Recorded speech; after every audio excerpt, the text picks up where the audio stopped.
signal 1 and signal 2 states of different qubits, but we are measuring the state of a single qubit, assuming that we are trying to measure the condition of a single qubit. How come the other qubits come into the picture here? So if you get back here, I said, okay, the average result of many measurements on identically prepared systems, I said. What I mean is, okay, remember, when I take a single system, yes, I agree with you. I take a single system, okay, take a single system, which may be a qubit, okay. Now, problem for me, whether the electron is existing here or here, I don't know. On paper, I am writing to represent the electron in the excited ones, ground state ones. I don't know. To know whether it is existing here or here, I need to make a measurement.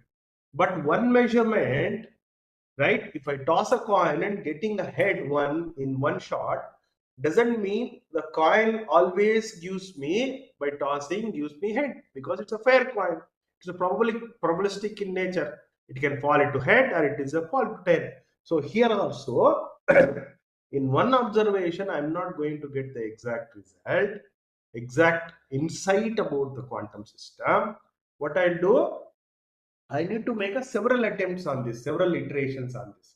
But the problem for me is, when I try to measure, if the measurement itself destroying the system, pushing the system to some other form, okay, right? So for that, what I should do, I will prepare the same kind of 100 systems. Means I take 100 coins, toss in one shot, and get the output in all the cases, and I average out all the outputs, and I will get the result. Okay. So for take a single system, make a measurement, making a measurement, okay, disturbs it. Okay. So for that, what I do, to counter that the disturbance, I prepare same n systems, okay, and make measurements. Okay, right? Once I make a measurement, I'll take the average of all the measurement outputs and I'll give the result. So that is what system A, system B, system N I was talking about here. Okay, so qubit 1, qubit 2, qubit N. Yes, your question is, you are saying identical system. Now why is there so alphas are slightly different? Okay, alphas are slightly different because however care you take, you can't prepare 100% identical atoms. There may be slight here and there variation is there. I'm just exaggerating here just for understanding. Okay, instead of giving 41.01 in the next case, I'm just giving 39 or something, just to show you the difference. Okay, right? Yeah. Now let's get back to the presentation. Okay. Sorry. Now, there is a limits for measurements. There is a limit for, let's say, however care you say, yesterday I was talking about, I'll be making a weak measurement so that system is not disturbed to a greater level. It is only disturbed, like out of 100%, it is only disturbed to a, let's say how much percent, I will say only 1 or 2% it got disturbed. Okay, right? And the issue for me, with one measurement, I'm not going to get the insight. So what I'll do several measurements. Let's say I'll make another 60 measurements on the system. Every time I'm disturbing by 1%. Sorry, disturbing by 2-3%. So 60 measurements means every time 3%, 3%, 3% of the system is being compromised. So ultimately what happens? System loses its actual nature. Okay, so that problem is always takes place. So we need to have some kind of a limitation for doing several repeated observations of the system. So there is a quantum limit.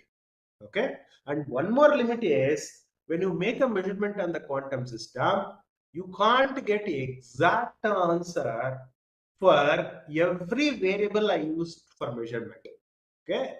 If I use Z variable, I vary it's a Z operator. If I use X operator, all of them I use some continuously, I will not get exact answer. Okay. Why is that? Because in quantum mechanics, there is something called compatible observables, non-compatible observables. Okay. Compatible observables means the observables which gel with each other. Okay. Right? Yeah. So compatible observers are the ones which gel with each other, and the ones which doesn't gel with each other are non-compatible observables. Okay, right? So how do I mathematically represent the compatible observables? Non-compatible observer is simply using a commutativity. We are talking about matrices in the quantum system. So matrices means A is an observable like X gate or Z gate, and B is another observable like X gate or Z gate. If I take the product of them, if they are equal to their other way of product commutativity, then we will say them compatible observables. You send the left hand side, the other product, you will get a 0. So AB minus BA is mathematically written as a within the rectangular brackets. It's given like this. This is called a commutator bracket. Commutator bracket. Okay. If the commutator bracket of given two variables is equal to 0, then I'll say those two observables are like compatible. They can work together, no issue with them. So they can become a very good accurate. Okay, accuracy wise, they can have very good accuracy. So one guy measurement doesn't affect the other guy, so they can work together. Okay, it's like opening cricket players. Okay, right? Sometimes there are a combination of players always get one of them get run out because they can't coordinate properly. So that kind of A and B incompatible observables are there. What are they? The commutator bracket is not equal to 0. Okay, right? So why is this so? Right? There is a proof given for you here. You can just see that proof. Let's say I have a quantum observer with a quantum gates and quantum eigenvalues and corresponding eigenvectors it has. These are eigenvalues, these are eigenvectors. As per the eigenvalue equation, A acting onto a quantum state, its eigenstate, gives the same eigenstate with eigenvalue multiplied. This is the eigenvalue equation. Now, as we know this, let's say this is a story. Now, you just take commutator bracket with a compatible observable, which is B. Okay. Now, as A, B commutator is already 0, what I will do, let me take a multiply A, B. On the other side, I will take two eigenvalues, two different eigenvalues of A, and I multiply them on the other side. Okay. Now, let me try to explain this by using the notes here. Okay. Now, what happens? Okay. Maybe I might need to use my hand notes. Okay. So, I am taking AB commutator. On left hand side, I have psi n or phi n. Right hand side and the left hand side, I have phi m. Okay. So, where phi n, phi m are different eigenvalues, eigenvectors of A with corresponding eigenvalue which are AN and AMs. Okay, right? So that is the story. What I mean is If I act A on phi n, I am going to get an phi n. If we act A on phi m, I am going to get am phi m. This is what I'll get. Now, what do I have in the here? Let me write down explicitly. Phi m AB minus BA phi n. By the way, A acting on psi n, what is that? What that is? Minus B into an into phi n. Okay. Now, A acting on the left hand side. What do I get? Let's say A and B are complex, not a complex number. Sorry, small a's are not a complex number. Let's say it's a real eigenvalues. Real eigenvalues. In that case, what happens? I will be getting in place A acting on phi m is this. You take a entire thing is complex transpose. What I will get? Phi m A is equal to am, okay, phi m. Okay, so that is what I'll write am, sorry, phi m am into b. Okay, now b is common. B has not acted on an yet. So what I'll get? Just take a common, b common. I'll have phi m am minus an into b phi n. Okay, remember this is just a number. You can send it out. So I'll get am minus an inner product of phi m with the b phi n. This is what I have. Since I don't know how b acts on phi n, I'll leave it as it is. By the way, what did I choose? I choose a commutator bracket inside the two of the eigenstates of this A. So which is, this is, by the way, they are compatible means it is 0. So this entire entity is 0. The entire entity is 0 means what? This is 0. Now if you carefully see, I earlier said an and am are two different eigenvalues. Corresponding eigenvectors I have phi n and phi m, which means this quantity cannot be 0, which is not equal to 0, which means only this quantity is 0. So what it mean? Phi n b into phi n is equal to is equal to 0. Now if you imply, what it implies is, b acting on phi n, okay, gives you some phi n itself with some constant, let's say some bn, then phi m, which is bn into phi m phi n. Okay, I'm assuming, let's assume that b acting on phi m gives you bn into phi m.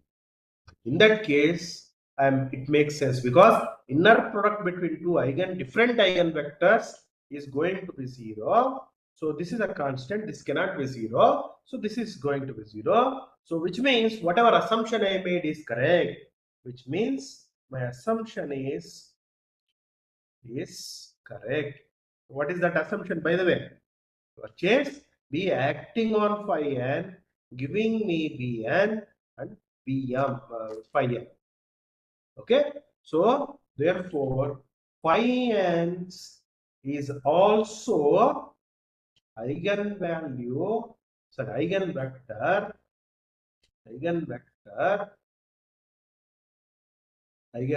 of B. Similarly, I can prove even for phi m. Similarly, I can prove this phi I is a eigenvector of B. Why? Remember, the reason is, the most important reason is, if I have compatible operators, A and B compatible implies having same set of eigenvectors. Eigenvalue may be different. You see, ANs and BNs are different. Okay, but what is common? 5 are common eigenvectors. Okay, right? So due to that reason, you see, compatible operators are going to give you accurate results when you make the observation. When you use incompatible observables, you are going to get a disturbance. One measurement is going to create a disturbance in another one. Okay, so that is what you see as a consequence of, okay, Heisenberg uncertainty principle, which was shown by Heisenberg. Okay, right? So there is some description whatever I said.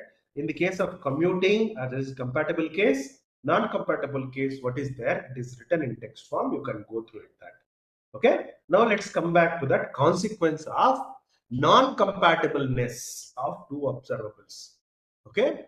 What I mean is any two observables which are non-compatible means they are not equal to 0. Okay. So in this case, what happens if I make an observation with the A, if I and I make observation with the B, always I will have error in my result. What is that error? The error in A measurement, error in B measurement, if you take a product of them, which will be greater than half of the average or the expectation value of its commutator. Okay, this is what if we have a psi, put the psi there. So which is greater than half of this. This is a mathematical result, which is in fact converted into position and momentum measurement. If you convert position momentum measurement means here I have taken observable x as a one of the operator, p as another operator, and now you see x and p if I measure on a quantum system, always I make a measurement error in the position, always I make a measurement error in the momentum. Okay. Now the question is x and p are non-commuting, or you can say non-compatible. Is it? The question you can ask. So let's check that. Okay, right? Let's try to answer. Compatibility. Okay, compatibility between. Okay, so why it is so much thick? Between x operator and p operator. Okay, that is what I want to check. Remember, in quantum mechanics or quantum principle, what happens? The x operator or a position operator, it simply becomes a position multiplier to any given quantum system. Okay, how it acts on anything? It's just multiplied by some number. Okay, just operation is here. Operation is a simple multiplication. Multiple. Okay, multiplication onto the onto some system. Okay, right? So just to avoid the confusion, x multiplying onto some system. Okay, system, yes. Fine. Now the operator p, you know how it gets multiplied? We have seen this yesterday. We have seen it. How it gets multiplied as a derivative of, if I am talking about position linear momentum along the x, it becomes a derivative along the x. Most important. Minus IH cross dou by dou x is a position momentum operator. Now you see, I want to find the anti-commutator between x and p. Okay. What is it, by the way? It is xp minus px. Okay. Now let me convert them into the operator forms. X hat becomes x, p becomes minus ih cross. Let me write down neatly. X into minus ih cross dou by dou x minus ih cross dou by dou x, okay, into x, right? Now if you see x minus ih cross, derivative of what is coming here? It is just a constant 1.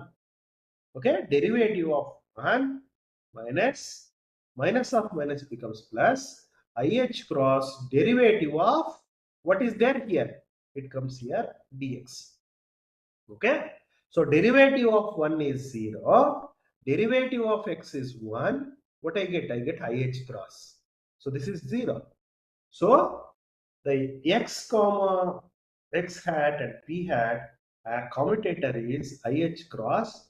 So this is non-zero, which implies x and p are non-commuting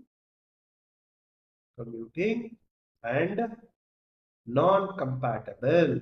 Means they can't work together, because they if you make them work together, they're going to make a mistake in finding the results. Okay, right? Now, having this non-compatibility, if you try to find what would be the error, okay, what would be the error in making observation with the x operator, what would be the error in making measurement of p operator, which is going to be h by 2. This is the result. Now the question is, who gave you this result? Heisenberg did simply gave from the heaven. There's a meaning, like there is a meaning for this. Okay, so what is that physical meaning? We can see here. If a position is measured with the uncertainty delta x, momentum uncertainty cannot be smaller than this. So it's like, if the delta x guy is having some limitation, he will say to p, you can't be more accurate than me. You know how accurate you can be? You cannot be smaller than h by 2 into my accuracy. Means you can go up to some accuracy more than b, but not more than some value, which is h by 2 into delta x. Okay, this is the fundamental result coming because of the nature, not due to experimental limitations. You see, the nature has given that thing. So quantum mechanical things are so small, you can't be accurate by making measurement of so many observations, so many probes. Okay, some example also given here. What is the example is, if you localize the particle to an extent of 1 angstrom, okay, which means your position error would be always more than this, sorry, not position, momentum error is more than, okay, 5 into 10 to the power of minus 25 mass into mass into velocity units, kilogram velocity units. Okay, so this much amount of momentum error measurements you will be making. Okay, not only that, you can take any other operator, for example, angular momentum components. Okay, so angular momentum operator, you know what is angular momentum? R cross P. Okay, R cross P. If R becomes a vector, sorry, it becomes operator, P becomes operator. Same story for L also. Okay, right? If I write L, okay, R means X plus X minus X. Okay, R into, okay, I can't write that. So I can find something. Okay, let me read this. I can find components of angular momentum along the x, angular momentum along the y, angular momentum on the z. How? I just take cross product I, j, sorry, make a mistake again. I cap, j cap, k cap, x, y, z, px, py, pz. So this is R cross P. Okay. So what would be the LX? LX would be LX hat would be I into y pz minus zpy overall. Yeah, 1 1, right? So this is a linear momentum along the x. Angular momentum, sorry, angular momentum. Similarly, you can find another angular momentum along the y, another angular momentum along the z. If you find this is a y by the way, Lx and Ly, they're always incompatible. So if you make a measurement out of them, again you will have a error limitation on that. Okay, this is another example. Okay, complete set of commuting operators. Okay, so there are operators where they're all commuting, means they're all compatible to each other. So it's called commuting operators and their complete set. Okay, if you take them, you take any two of them, they're actually going to commute. Okay, so some examples are given. Okay, spin particles case, sorry, spinless particles and free particles, spherically symmetric potential. In those cases, we have some of them where they're compatible operators I can find. Now the question for you should understand what is the question for you. Understand, first understand why this limitation is coming. Why this limitation is coming? How did we get this? So what we'll do, it's very, very important to know how did we get delta x into delta p is greater than h cut by 2. We will just derive that. If you take the derivation and understand the derivation, okay, you would really appreciate what is this power of uncertainty principle given by Heisenberg. Okay. So in the next 25 minutes, 20 minutes, I just derive that slowly. So please follow it up. Okay. So derivation of uncertainty principle. Okay. You can say now the target what I was looking delta x delta p greater than h cut by 2. This is one of the way. There is another one also delta t into delta e greater than h cut by 2. That is also another way of writing uncertainty principle. I'm looking for this. Remember where x and p are, you can say, is equal to 0, not equal to 0. Similarly, t, time and e are not 0. Commutators. Okay. Now to start that, let's start from a simple scenario where, okay, you keep that aside. Consider two non-commuting operators, A and B, non-commuting. What I mean, A comma B, commuting operator A B minus B A is not equal to 0. Okay, right? Right? So if I take that, I'll have AB minus BA. Okay. Now, next, since I'm talking about commutator, there is something also called anti-commutator. Why do I need that? You will understand in a while. Anti-commutator. Okay.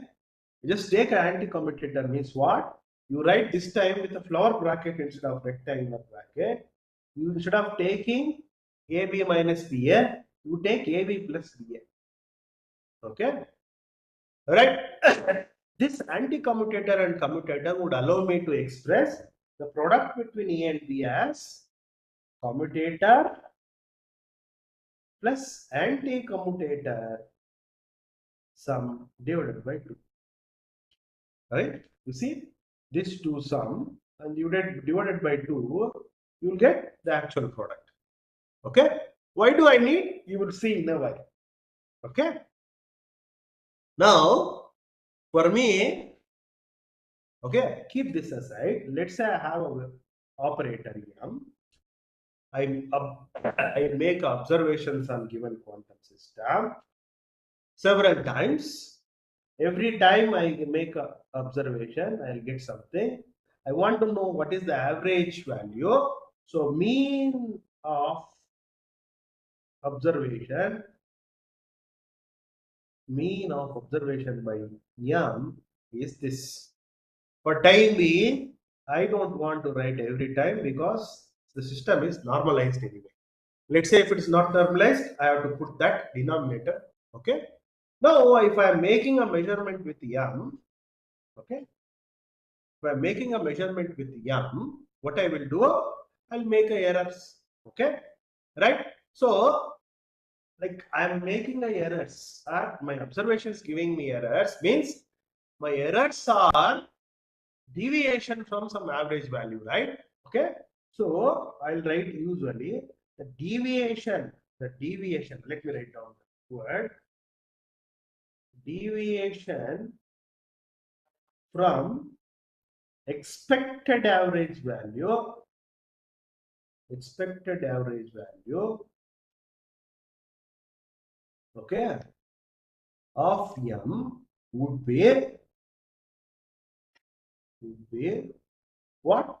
Deviation delta M is simply, okay, M minus from the average it is deviating.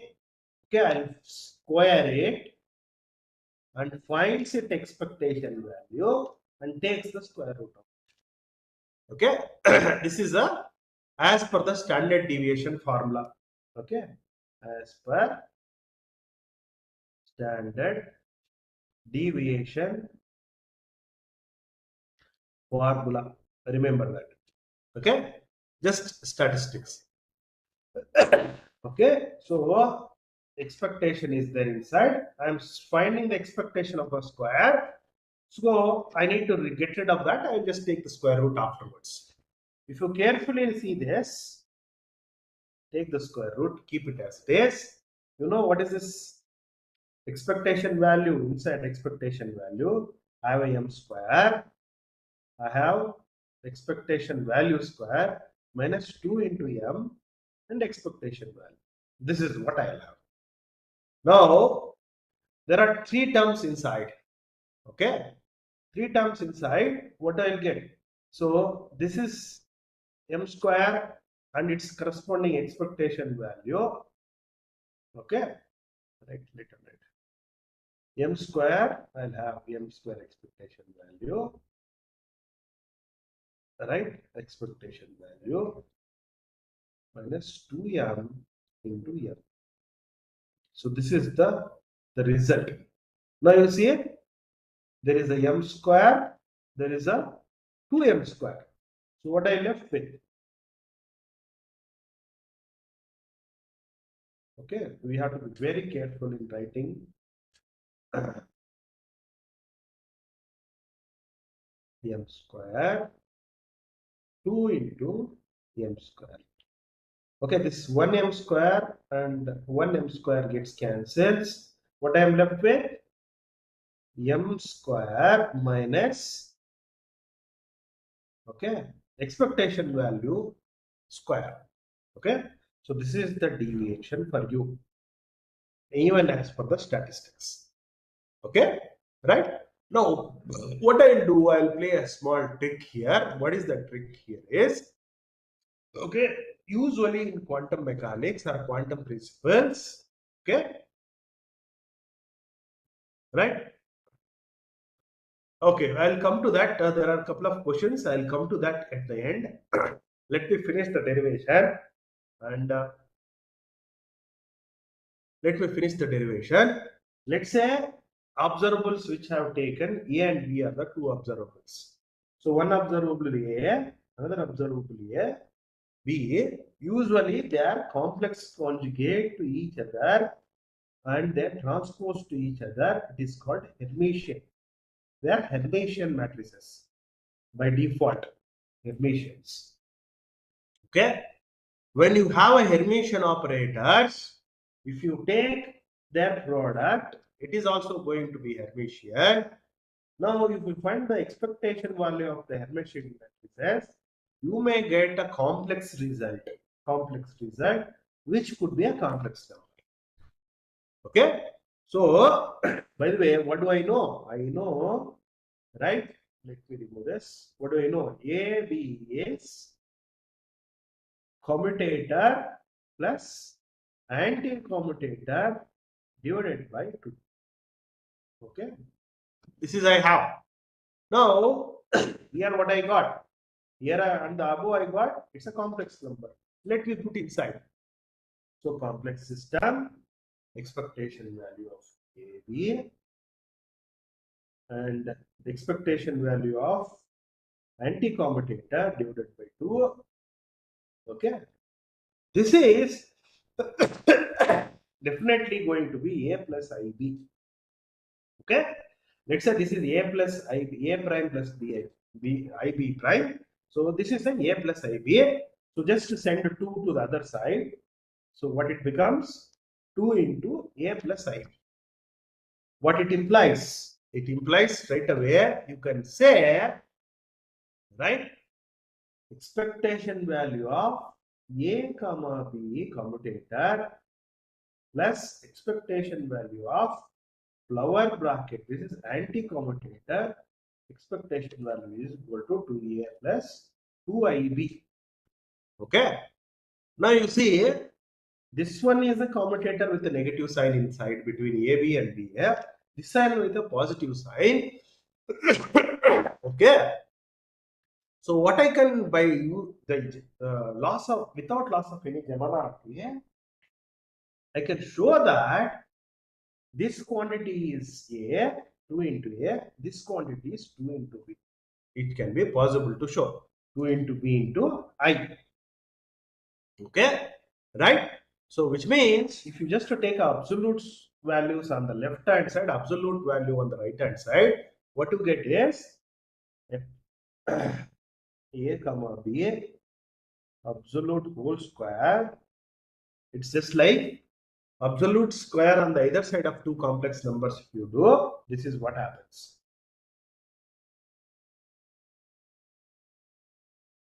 Okay, which is going to be 2A square plus 2B whole square. The complex number goes away. So what is this right quantity? 4A square plus 4B square. And if you want, you can keep absolute square inside. Okay, fine. Now, if you carefully see this, what I have seen is on the left hand side, I have two quantities. Now, okay, what is this? What is this? This has a product, two products inside. This also has two products inside. First of all, let's worry about one product inside. What is that is? Let's worry about AB absolute square, which would be definitely less than, okay, A absolute square. This is the Cauchy-Schwarz inequality, because we're trying to show the absolute squares of this individual elements may be definitely less than or equal to the actual terms product. Okay, so by from here you can imply what you can imply: psi A comma B, this term I'm writing the first term, whole square plus lower bracket A comma B psi, okay, whole square will be definitely less than, okay, right? By the way, what is absolute A square? What is absolute B square? You know, what is that? Earlier I was pointing out, this entire thing is 2A. This entire thing is 2b into I, and their absolute square is just of 4b square. Absolute is, this one is 2a square. Okay, so which means, let me write down as 4 into absolute a square. Okay, right, and 4 into absolute b square. Okay, right. Okay, I think there's a plus sign is there. I should miss that. Okay.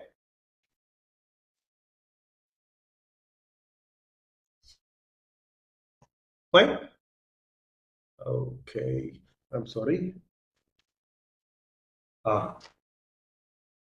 Now I can show this as, okay. I can I can show this as 4 into, okay, absolute psi a square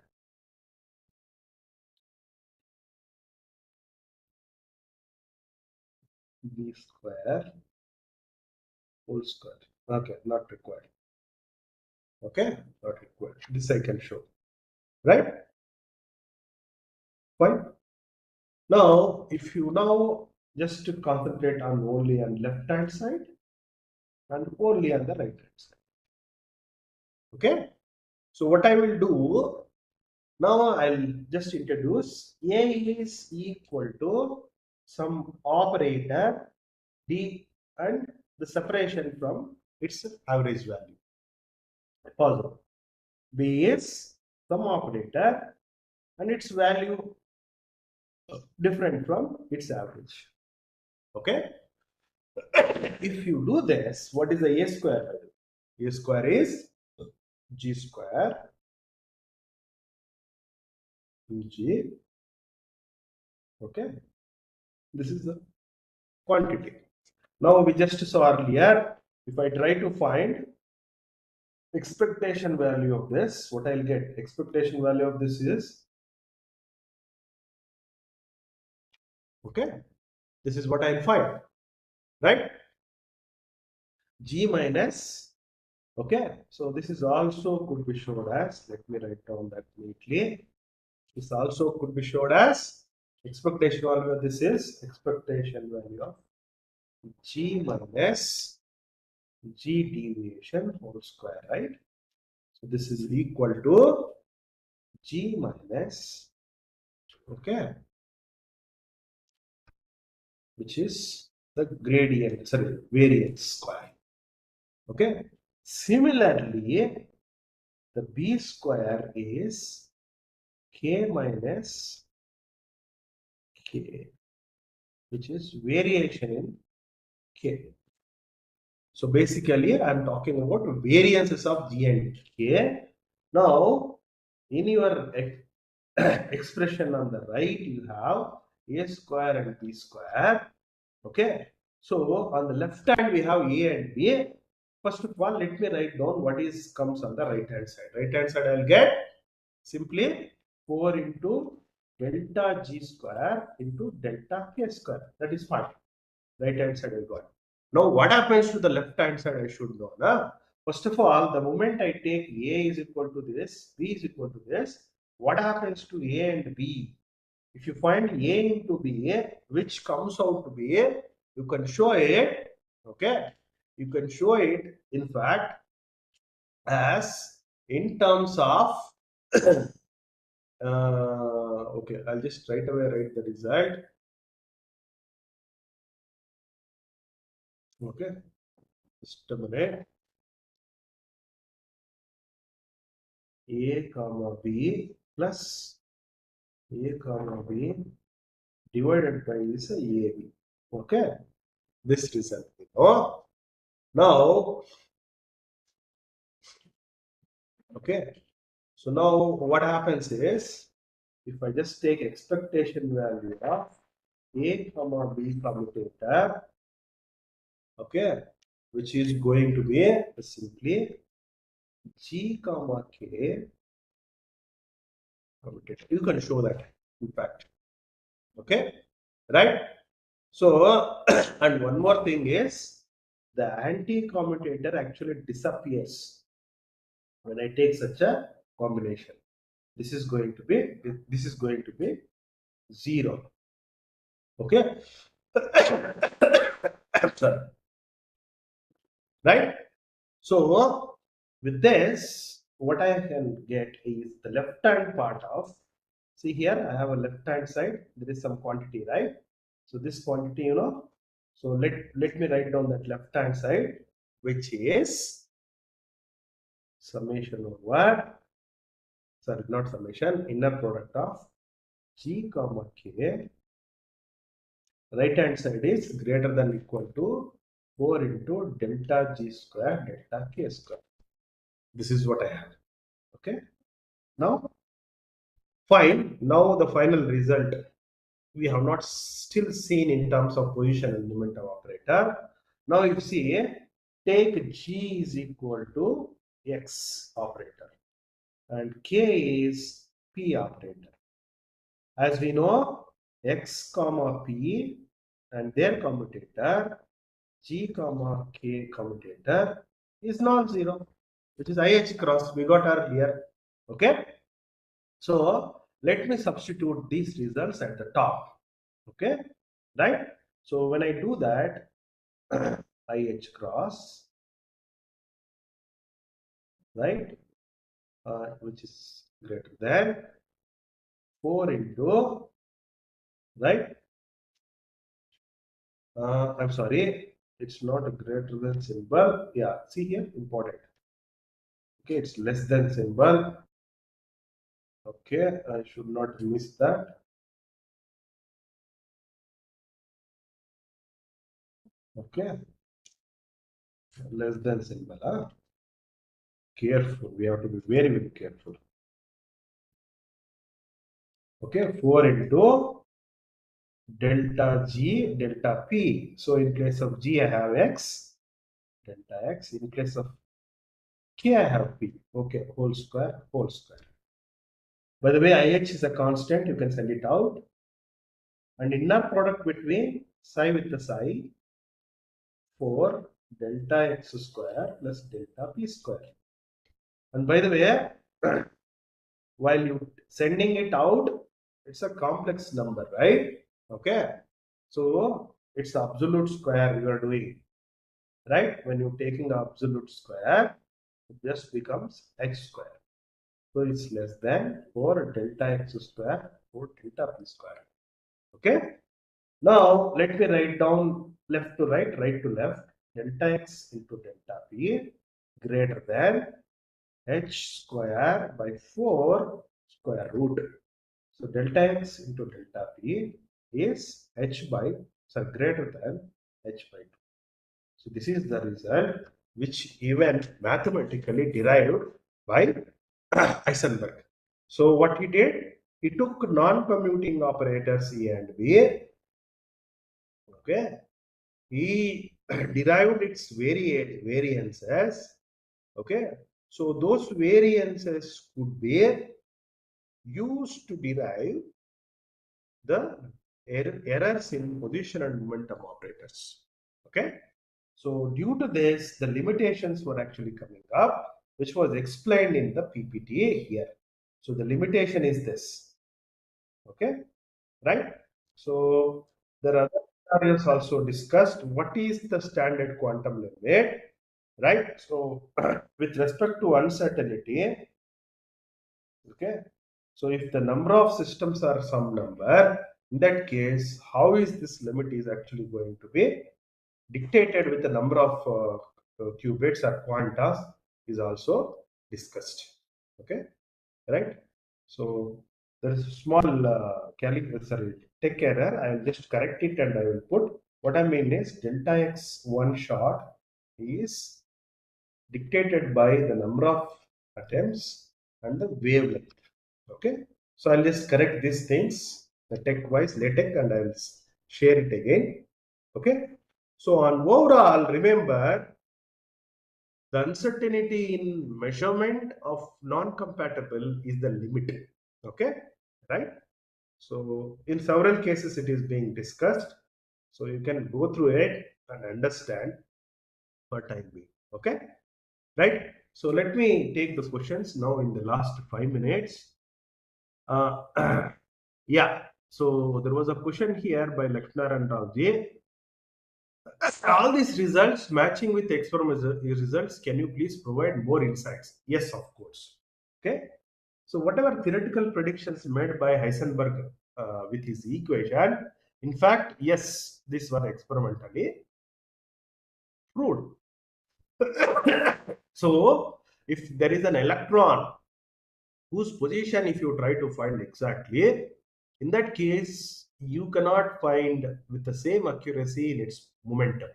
So you might make mistakes in its momentum. Okay. So when it comes to electron, that is the story. If you just go and try to find for a photon, if you're trying to find its momentum and its position, again you make a same mistake there. Remember, even though photon doesn't have a mass, it can have a momentum. Okay. So what is momentum? Momentum can be derived from its energy. Okay. Right. So in that way, you can find the experimental result matching with the real world scenario of Heisenberg uncertainty at a microscopic level. Okay, the next question was Pravinji was asking. Uh, okay. Before that, Mallikarjun, you were asking. Programmatically, how can we apply simulation for this principle?